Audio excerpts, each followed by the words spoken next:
Dans les années 60 et 70, le terme qui dominait la science et l'ingénierie était le progrès. Les humains posaient le pied sur la Lune, l'Occident se reconstruisait après la guerre dans un optimisme conquérant. Le progrès incarnait alors une vision partagée du futur, un futur probable, à la différence du concept d'utopie. Un progrès où la consommation de masse résolvait de véritables problèmes. Un objet aussi banal aujourd'hui qu'une machine à laver libérait des millions de femmes, oui surtout des femmes, désolé mesdames, d'une corvée épuisante.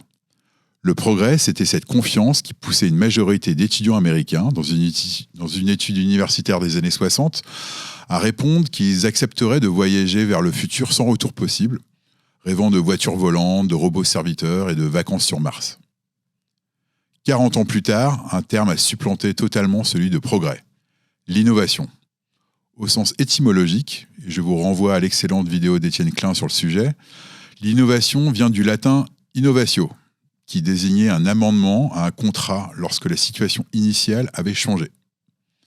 L'innovation consiste à améliorer un système sans jamais le remettre en cause. Le mot innovation est désormais omniprésent, tandis que le progrès a disparu de notre vocabulaire.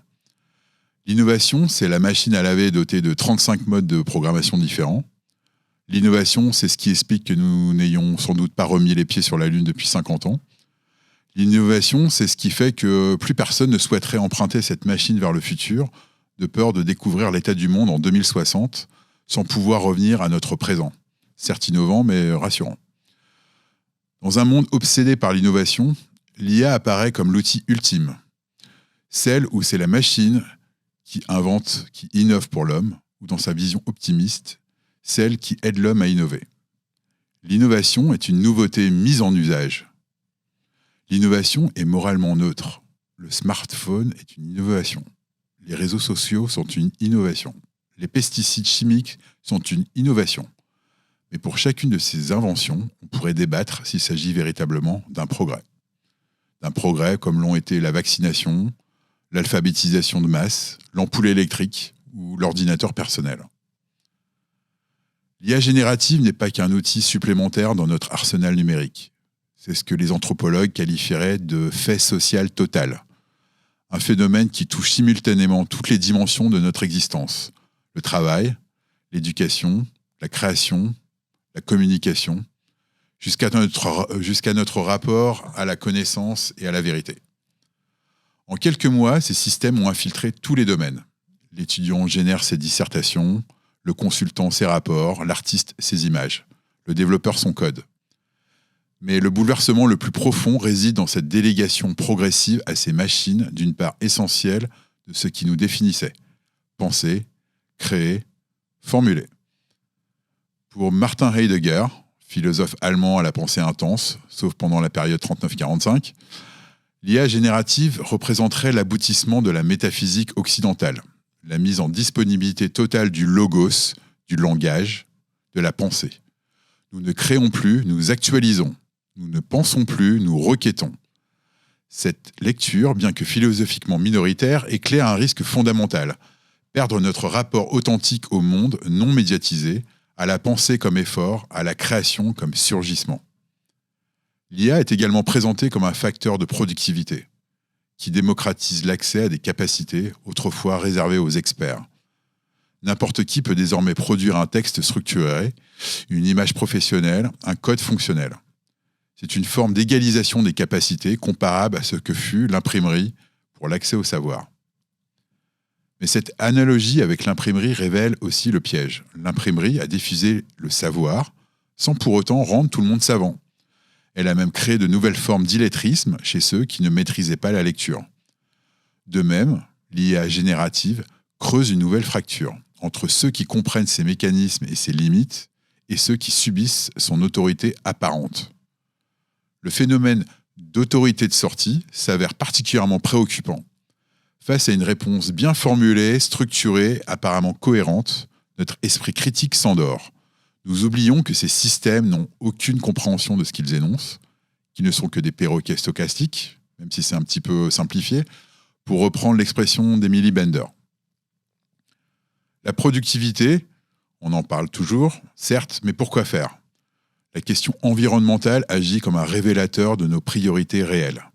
L'entraînement d'un grand modèle de langage consomme autant d'énergie qu'une petite ville pendant des mois. Chaque requête mobilise des data centers, génère de la chaleur, consomme de l'eau pour le refroidissement. Face à ces coûts, la question du progrès devient très concrète. Les bénéfices justifient-ils ces ressources ? Utiliser l'IA pour accélérer la recherche médicale ou optimiser les réseaux électriques pourrait constituer un progrès. L'utiliser pour générer des milliers de variations d'images de chats ou reformuler des emails relève de l'innovation sans progrès, voire d'une régression si l'on intègre le coût environnemental. Si l'IA nous promet davantage de productivité et d'innovation, elle nous confronte paradoxalement à une nécessité plus fondamentale, redéfinir collectivement ce que nous entendons par progrès. Cette redéfinition ne peut plus ignorer l'environnement, notre maison commune, ni se faire sans l'adhésion du plus grand nombre.